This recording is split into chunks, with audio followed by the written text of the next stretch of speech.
ये बात है कुछ साल पुरानी। रात का समय था। हवा अजीब सी ठंडी, बिल्कुल पत्थर जैसी।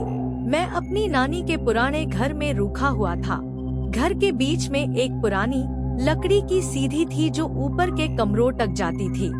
जैसे ही रात होती वो सीढ़ियां अपने आप करके बजती थी। नानी कहती थी, रात को सीढ़ियों के पास मत जाना, ऊपर कोई रहता है। मैं हंसता था। कोई? कौन? वो बस धीरे से कहती, जो दिखाई नहीं देता। उस रात सब सो चुके थे। मैं मोबाइल देख रहा था कि अचानक से सीढ़ियों से किसी के चढ़ने की आवाज आई, जैसे कोई बहुत धीरे, बहुत भारी कदम से ऊपर आ रहा हो। मैंने सोचा शायद किसी बिल्ली ने घुसकर शोर कर दिया होगा, पर फिर वो कदम ऊपर से नीचे आने लगे। सीढ़ियों के बिल्कुल बीच तक आकर आवाज रुक गई। पूरा घर सन्नाटे से भर गया। मैंने चैन की सांस ली, पर तभी सीढ़ियों के निचले स्टेप पर किसी ने जोर से जमीन पे हाथ मारा। मेरी सांसें रुक गई। मैं डर के मारे हिल भी नहीं रहा था। रात के 2:30 बज रहे थे। तभी बिल्कुल मेरे पीछे से नानी की आवाज आई, लेकिन वो आवाज उनकी नहीं लग रही थी। बेटा, सीढ़ियों के पास मत जाना और नीचे मत देखना। पर नानी तो मेरी बगल में ही सो रही थी। फिर ये बोला कौन?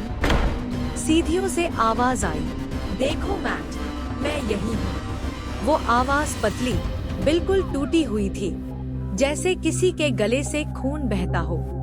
मैंने हिम्मत जुटा कर अपना सर थोड़ा सा घुमाया और मुझे सीढ़ियों के नीचे एक मछली जैसा चेहरा दिखाई दिया। आंखें बिल्कुल बड़ी, चमक रही थी। फेस आधा अंधेरे में, आधा रोशनी में, और उसका मुंह काफी बड़ा, जैसे किसी ने दोनों तरफ से काट दिया हो। वो मेरे तरफ देखकर मुस्कुराया, धीरे से बोला, इतनी देर से तुम्हारा इंतजार कर रहा था, नीचे आओगे? मेरे हाथों से मोबाइल गिर गया। सुबह होते ही मैंने नानी को सब बताया। वो चुप रही। कुछ देर बाद बोली, याद है, यहाँ एक लड़का रहता था, बहुत साल पहले। मैंने सर हिला दिया। नानी ने हवेली के बाहर की तरफ देखा और आहिस्ता से बोली, वो लड़का सीढ़ियों से गिरकर मर गया था।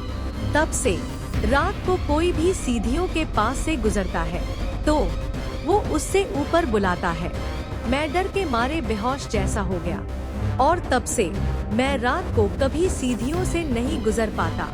जो भी गुजरने की हिम्मत करता है वो या तो आवाज सुन लेता है या फिर किसी का चेहरा देख लेता है।